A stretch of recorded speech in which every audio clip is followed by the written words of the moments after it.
Afternoon friends, আশা করি তোমরা যে যেখানে আছো খুব ভালো আছো আর আমরাও ভালো আছি। তো আজকে সকাল থেকে কোনো ব্লগ করিনি, আসলে কাজের প্রচণ্ড চাপ ছিল আর একটু ছেলেকে নিয়ে ব্যস্ত ছিলাম। তো সেই জন্য সকাল থেকে কোনো ভিডিও বানানো হয়নি। তো এই যে বিকেল থেকে শুরু করে দিয়েছি। তো দেখো বিকেলেই যে কি প্রচণ্ড পরিমাণে মেঘ হয়েছে, মনে হচ্ছে এই মাত্র প্রচুর বৃষ্টি নামবে। তো এই দিকে দেখো জানালার ফাঁক দিয়ে অলরেডি বৃষ্টি পড়তে শুরু করে দিয়েছে।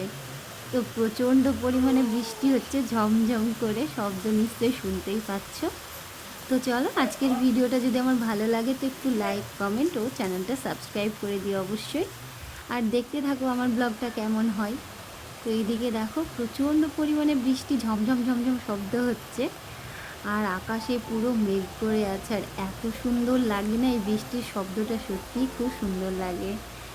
তো যদিও আমাদের খাওয়া দাওয়া সমস্ত কিছু হয়ে গেছিলো, তো তার খাওয়া দাওয়া শেষ করে যখন একটু ঘরে রেস্ট নেওয়ার জন্য বসেছি তখনই দেখলাম যে এমন মেঘ হয়েছে আর প্রচুর পরিমাণে বৃষ্টি হচ্ছে। তো যদিও ঠান্ডা ঠান্ডা ওয়েদার হয়ে যাচ্ছে, ভালোই লাগছে। আর ছাদেও কিন্তু বৃষ্টি পড়ছিল, তবে বৃষ্টির মাত্রাটা একটু কমেছিল। তো আমি এইদিকে চলে এসেছি ছাদে একটু ঘুরতে, মানে এই ঝিরঝিরি বৃষ্টির মধ্যে না ভাবলাম যাই একটু ছাদে ঘুরে আসি, মানে হালকা ভিজে যাব এটুকুই। আর বেশি ভিজলে তো ঠান্ডা লেগে যাবে। তো আমার সঙ্গে সঙ্গে আমার ছেলেও চলে এসেছে। আর দেখো আকাশটা কতটা মেঘলা হয়ে আছে। আর ছাদের যে গাছগুলো আছে না, ওরা জল পেয়ে মনে হচ্ছে কত আনন্দ। আর ফুলগুলোতে দেখো পুরো জলে ছিটা পড়ে দারুণ লাগছিল দেখতে। তো তারপরে বেশিক্ষণ না ভিজে ঘরে চলে আসলাম। এসেই যে জামা কাপড়গুলো তুলে রেখেছিলাম, তো সেগুলোই একটা একটা একটা করে সব ভাঁজ করে নিচ্ছি। আর ছেলে এইদিকে বক বক করছে আমার সঙ্গে, মানে আমার পাশে বসেছিল। তো বললাম একটা জামা ওই পাশে মেলা ছিল, তো মানে বৃষ্টির জন্য হালকা হালকা ভেজা ছিল, তো আমি ঘরে মেলে রেখেছিলাম। তো সেই জন্য ওকে বললাম নিয়ে আসতে। তো ও এসে নিজেই ভাঁজ করতে শুরু করে দিয়েছে, মানে আমাকে বলছে ওগুলো তুমি করো, এটা আমি করি। তো আমি বললাম ঠিক আছে তুই করে নে। মানে ওর প্রত্যেকটা কাজে আমি যা যা করব ও তাই তাই করবে, এরকম একটা অভ্যেস হয়ে গেছে। আর দেখতে পাচ্ছ বাইরে কি পরিমাণে হাওয়া দিচ্ছে, যদিও এই পাশে জানালাটা লাগিয়ে রেখেছি, কারণ বৃষ্টির এত পরিমাণে মানে আসছিল, জল আসছিল ঘরের মধ্যে। মানে আবার জোরে বৃষ্টি শুরু হয়েছে, তো তার জন্য ঘরে জল আসছিল। তো আমি জানলাটা লাগিয়ে দিয়ে এখানে বসে কাজ করছিলাম। তো বৃষ্টি যদিও অনেকটা সময় ধরে হয়েছে, প্রায় সন্ধ্যা পর্যন্ত না বৃষ্টি হয়েছে, অনেক বৃষ্টি হয়েছে। আর কারেন্টও মাঝে ছিল না, তো যদিও ইনভার্টারে চলছিল।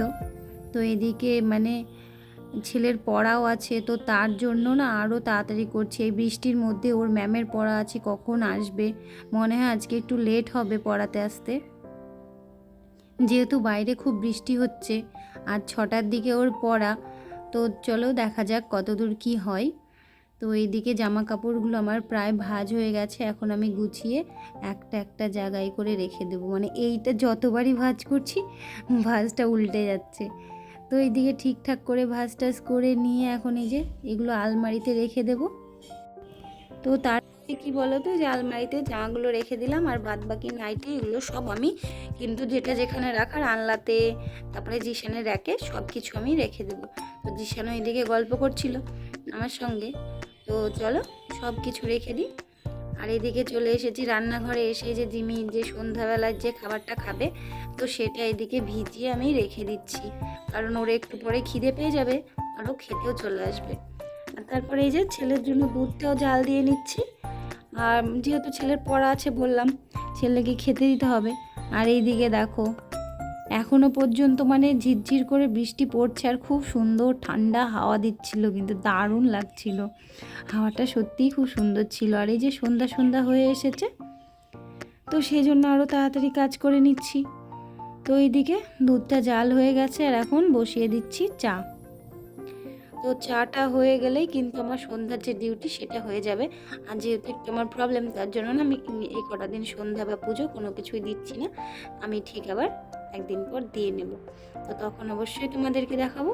আর বাইরে দেখো কি পরিমাণে হাওয়া দিচ্ছে। আর এদিকে জিমি চলে এসেছে, আমি রান্নাঘরে এসেছি মানে ওকে তো আসতেই হবে। ও মানে শব্দ শুনলে চলে আসবে, আর এসে যে কোলে চেপে আদর খাচ্ছে, দুষ্টুমি করছে। তো ওর দেখা দেখি জানো তো জিশানেরও হিংসা হচ্ছে, যে ও চলে এসেছে, এসেই ব্যাস ওকে এখন নামিয়ে আমাকে কোলে নাও। তো ওকে নামিয়ে দিলাম আর একে কোলে নিলাম, আর ও এইদিকে ওর পা ধরে টানছে মানে ওকে নামানোর জন্য। তো এই যে দুজনের দুষ্টুমি এরকম কিন্তু সারাদিন চলতেই থাকে। তো তারপরে বললাম তুই নেমে যা, ওর দিদিমণি ফোন করছিল পড়াতে আসবে বলল, তো তার জন্য। তো এইদিকে দেখো এর অবস্থাটা দেখো, কোথায় ঢুকে যাচ্ছে, মানে যেখানে ফাঁকা পাবে সেখানেই ঢুকে পড়বে। তো এই যে মানে রান্নাঘরেই বেশি বাস করে ও, এই কোণা ওই কোণা ফ্রিজের পাশে যেখানে পাবে সেখানে ও ঢুকে বসে থাকবে। মানে আমি মাঝে মাঝে খুঁজেই পাই না ও কোথায় থাকে, ডেকে ডেকে তারপরে বের করতে হয়। তো তারপরে এই যে চাটা করে দিদিমণি যেহেতু পড়াতে চলে এসেছে, আর জিশানকে যে এখন দিদিমণির জন্য চা, জিশানের জন্য দুধ সব কিন্তু আমি এখন দিয়ে দেবো। ও পড়তে পড়তেই খেয়ে নেবে, কারণ ও এমনি খেতে দুষ্টুমি করে, তো আর পড়তে বসলে ওকে খেতে দিলে দিদিমণির ভয়ে খেয়ে নেয়। তো তারপরে যে আমরা আমাদের জন্য চাটা নিয়ে ঘরে আমি রেখে আসলাম। আমি ভাবলাম আগে আমার চাটা রেখে আসি, তারপরে এই যে এর খাওয়া হয়ে গেলে তারপরে আমি চা খাবো। তো এই যে একেও খেতে দিয়ে দিলাম, আর ও খাওয়ার জন্য তো পুরো পাগল হয়ে আছে, মানে ও খাওয়া পেলে তো আর কিছু লাগে না। তো ওকেও খেতে দিয়ে দিলাম। সন্ধ্যার যে টিফিনের একটা ডিউটি থাকে সেটা সবার কিন্তু হয়ে গেল। তো তারপরে ওকে খেতে টেতে দিয়ে ওর খাওয়া শেষ হলেই কিন্তু আমি ঘরে চলে গেছিলাম। আর তারপরে ভাবলাম আজকে বৃষ্টি মেঘলা মেঘলা দিন, তো চলো একটু গরম গরম সিঙ্গারা খাওয়া যাক। তো তার জন্য সিঙ্গারা নিয়ে আসিয়েছিলাম, তো সবাই মিলে একটু সিঙ্গারাও খেয়ে নিয়েছি। যদিও অনেকগুলো সিঙ্গারা এনেছিল, তো আমি প্লেটে প্রায় 4টে মতো নিয়েছিলাম। তো খাওয়ার পরে মনে পড়ছে যে ভিডিও করা হয়নি, তো তারপরে আবার ভিডিও করে একটু তোমাদেরকেও দেখিয়ে দিলাম। তো তারপরে খাওয়া দাওয়া শেষ করে এদিকে চলে এসেছি রান্নাঘরে, যে কটা বাসন ছিল চায়ের, তো সেগুলোই মাজা ধোয়া করে নিতে। তো তারপরে এই যে মাজা ধোয়া করে নিয়ে এগুলো পরিষ্কার করে জানো তো গুছিয়ে নেব, কারণ মানে আর ভালো লাগছে না। এরপরে তো আবার রাত্রে রান্নাও আছে। তো যেহেতু বৃষ্টি মেঘলার দিন, এখনও বলতে পারো বৃষ্টি কিন্তু পড়ছে ঝিরঝির করে বাইরে। তো এই ওয়েদারটা আমার না দিনের বেলা বৃষ্টি পড়ার থেকে রাত্রিবেলা বৃষ্টি পড়াটা বেশি ভালো লাগে।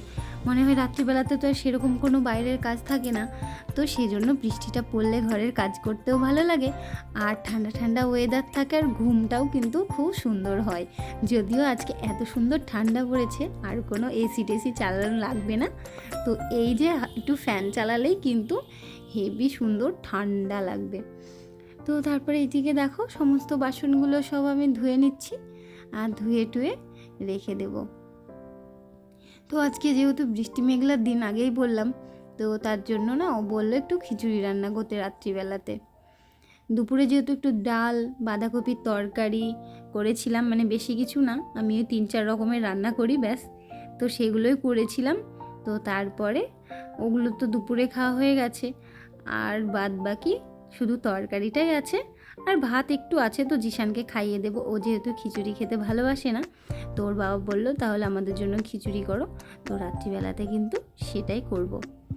তো ওইদিকে বাসন টাসন মেজে ধুয়ে চায়ের যে বাসন ছিল সেগুলো ধুয়ে কিন্তু আমি রেখে দিয়েছি। আর তারপরে না এই দেখো এই গামলাটা পুরো ভরে গেছিলো বাসনে, তো যেহেতু রাখা হয়নি, তো ভাবলাম যে এগুলো সব আগে ঝুড়িতে যে বাসনগুলো আছে আগে সেগুলো গুছিয়ে নিই, তারপরে গামলারগুলো একটা একটা একটা করে আমি ওর মধ্যে কিন্তু রেখে দেবো। তো তার মধ্যেই জিশান চলে এসেছে একটা আমাকে নিউজ দেখানোর জন্য। মানে আমাদের এখানে করিমপুরে একটা বিশাল বড় অ্যাক্সিডেন্ট হয়েছে, একটা মারুতি গাড়ির সঙ্গে একটা বড় বাসের। তো যদিও মারুতির ড্রাইভার মানে ঘুমিয়ে পড়েছিল, যার জন্য ভোরবেলাতে যেহেতু এই ঘটনাটা ঘটেছে, তো মারুতি ড্রাইভার ঘুমিয়ে পড়েছিল, আর বাসের সঙ্গে এসে পুরো ধাক্কাটা লেগে যায়। তো মারুতিটার অবস্থা খুবই খারাপ, আর তার সঙ্গে কিন্তু 6-7 জন মতো যত মারুতির প্যাসেঞ্জার ড্রাইভার ছিল তারা কিন্তু মারা গেছে, কেউ বাঁচেনি। তো ওখানেই একদম পুরো চেপটে মারুতিটার খুব অবস্থা খারাপ হয়ে গেছিলো, মানে এতটাই খারাপ হয়েছে লাস্টে মানে ট্রাক্টরে করে জেসিপি এনে তুলে নিয়ে যেতে হয়েছে। যদিও এটা আমরা নিউজে দেখেছি, সামনাসামনি দেখিনি। তো নিউজে দেখেই খুব কষ্ট লাগছিল, মানে তাহলে সামনাসামনি দেখলে মনে হয় যে কী অবস্থা হতো তার কোনো ঠিক নেই। তো কি বলবো, এরকম দুঃখজনক ঘটনা যেন কারোর সঙ্গে আর না ঘটে, এটাই চাইবো। সবাইকে যেন ভগবান ভালো রাখে, সুস্থ রাখে, আর রাস্তাঘাটে তো বিশেষ করে সব সময় সবাই সাবধানে আসা যাওয়া করো। তো চলো, এইদিকে আমার সমস্ত কিছু গোছানো হয়ে গেছে। আর রান্নাঘরটা গুছিয়ে এই যে যে মুদিখানা বাজারগুলো এনেছিল, তো সেগুলো আমার না ঢেলে রাখা হয়েছিল না। আরও অনেক কিছু এনেছিল, মুড়ি, তারপরে চানাচুর, চিনি, অনেক কিছু এনেছিল। তো ওগুলো যেহেতু প্রয়োজন ছিল, সেজন্য ওগুলোই আগে ঢেলে নিয়েছিলাম। আর এগুলো রেখে দিয়েছিলাম যে একটা একটা করে আমি সময় পেলে ঢেলে নেব। তো যেহেতু এই যে কাজের খিচিবিচিতে না সময় পাচ্ছিলাম না, এগুলো টেবিলের ওপরেই রেখে দিয়েছিলাম। তো এই যে এখন একটু সময় পেয়েছি, তো এখন এই যে এগুলো সব একটা একটা করে ঢেলে নিচ্ছি। এনেছিল মুগের ডাল আর শুকনো লঙ্কা আর তেজপাতাও এনেছিল, যেহেতু বললাম ওগুলো দরকার পড়েছিল, সেহেতু ওগুলো কিন্তু আমি ঢেলে নিয়েছি। আর এগুলো দরকার পড়েছিল না, আর এখন যেহেতু রাত্রিবেলা একটু খিচুড়ি রান্না করব, তো এখন তো ডালটা প্রয়োজন আছেই, তো সেজন্য ঢেলে নিচ্ছি। আর এই যে এনেছিল এখানে দারচিনি, তো এতগুলো দারচিনি এনেছিল, কৌটোতেই আঁটছিল না, এত লম্বা লম্বা। তো সেই জন্য না সমস্তগুলো ভেঙে ভেঙে কুচি করে তারপরে এই কৌটোটায় কিন্তু আমি রেখে দিচ্ছি। কারণ যখন লাগে না অনেক, মানে এনে রাখে অনেক, ও অনেক দিন চলেও যায় আমার, মানে বেশি তো লাগে না, একটুখানা ভেঙে নিলেই কিন্তু হয়ে যায়। আর আমি তো সমস্ত তরকারিতে দিই না, খুব কমই ব্যবহার করি। তো ঘরে থাকলে তো টুকটাক মানে ব্যবহার করার জন্যই আনা। তো এই যে এগুলো রেখে দিলাম। এখন এই যে গরম মশলাটা, ওটাও কিন্তু আমি এখন কেটে নেব, কেটে ঢেলে নেব। যেহেতু 3টে পাতা এনেছে গরম মশলার, তো আমি ভাবলাম যে যতগুলো ঢালবো আমার না ততগুলো লেগে যাবে, তো তার জন্য আগে 1 প্যাকেট ঢেলে নিই, আর 2 প্যাকেট কিন্তু রেখে দিয়েছি। না হলে না আমি যাই ঢালি না কেন, আমার হাতে না একটু বেশি বেশি উঠে যায়, দিয়ে ফুরিয়ে যায়। তো সেই জন্য পরে আবার অসুবিধা হয়ে যায়। তো সেই জন্য আরও ওটা কিন্তু আমি 1 প্যাকেটই ঢাললাম। আর তার মধ্যেই জিমি এসে ওখানটাতে এসে কিন্তু দুষ্টুমি করছিল, তো সেই জন্য ওকে আমি একদম তুলে ঘরে রেখে এসেছি। না হলে না আমাকে একটাও কাজ করতে দেবে না, বারবার পায়ের কাছে আসবে, নাইটি ধরে টানবে, মানে দুষ্টুমি করবে। তো সেই জন্য আর কোনো কাজ হতে চায় না, তো ওকে আমি রেখে এসেছি। আর এই যে দেখো সোয়াবিনের কৌটো, পুরো কৌটোটাই কিন্তু এনেছিল, আমাকে আর এক্সট্রা ঢালতে হলো না। তো এদিকে সুবিধা হয়ে গেল। তো চলো এগুলো সব একটা একটা করে গুছিয়ে রেখে দিই। আর তারপরে যে চলে এসেছি রান্নাঘরে খিচুড়ি রান্না করার জন্য। তো খিচুড়ির জন্য এখানে চাল ডাল যা যা লাগে সমস্ত কিছু নিয়ে জলটাও গরম বসিয়ে দিয়েছি।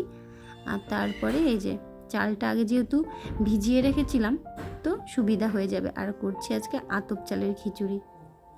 আতপ চালের কিন্তু খুব ভালো লাগে, বেশ পুজো পুজো একটা ফিল আসে, মানে পুজোর ভোগে যে খিচুড়ি দেয়। তো যদিও আমি গোবিন্দভোগ বা কামিনী ভোগ কোনোটাই দেবো না, কারণ ওর বাবা খেতে পারে না, অতিরিক্ত গন্ধ লাগে তার জন্য। তো আমি শুধু আতপ চালেরই করছি, তাতেই কিন্তু খুব ভালো লাগে। তো চলো এদিকে যে বাদামটা বের করতে মনে ছিল না, তো সেটা নিয়ে নিলাম। আর এখন বাদামটা ভেজে নেব, মানে সমস্ত কিছু একটা একটা করে ভেজে নেব, ভেজে নিয়ে তারপরে কিন্তু আমি রান্নাটাও বসিয়ে দেব। তো এদিকে চালটা দিয়ে দিলাম, চাল টাল দেওয়ার পরে ওইদিকে আমি ডাল ভেজে নেব, আলু ডাল মানে যা যা আছে, তারপরে একসাথে বসিয়ে দেবো। তো চলো রান্নাটা করতে থাকি। আর ওদিকে কিন্তু ছেলে ঘরের মধ্যে বসে বসে টিভি দেখছে, আর জিমিকেও রেখে এসেছি, তো তার জন্য আর কোনো চাপ নেই। ওরা ঘরে থাকলে আমার সমস্ত কাজ কিন্তু ভালোভাবে হয়ে যাবে।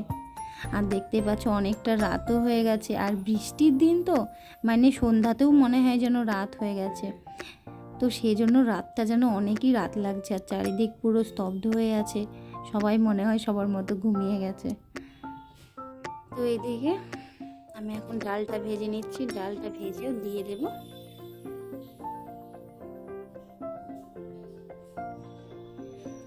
চলো এখন ডালটা ভেজে দিয়ে দিই।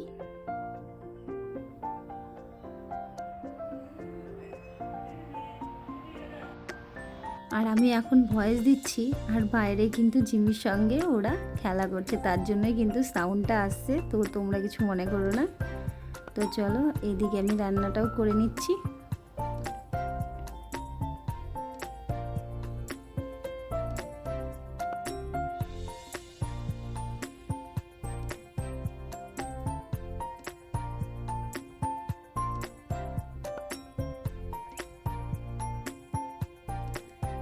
তো বাদাম টাদাম ভেজে দেওয়ার পরে এই যে আলুটাও ভেজে নিই।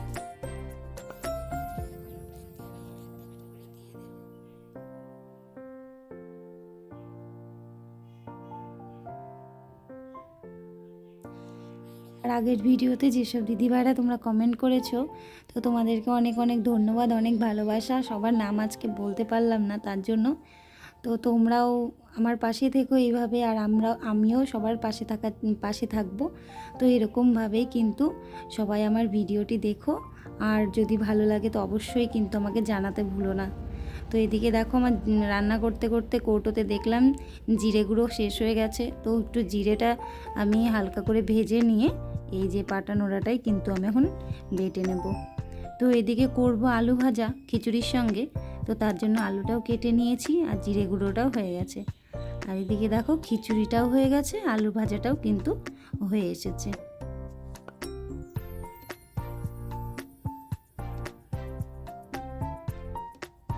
তো তারপরে এই যে খেতে বসে গেছি, খিচুড়ি আর তরকারি, এদিকে আলু ভাজা সব নিয়ে। আর ওদের দুজনের কিন্তু খাওয়া হয়ে গেছে, আগে ওদেরকে খাইয়ে দিয়েছি, তারপরে লাস্টে আমি এদিকে খাওয়া দাওয়াটাও সেরে নিচ্ছি। তো চলো আজকের মতো ভিডিওটা এখানেই রাখছি। যদি ভালো লাগে অবশ্যই একটা লাইক, কমেন্ট ও চ্যানেলটা সাবস্ক্রাইব করে দিয়ে পাশে থাকতে পারো। Tata, good night.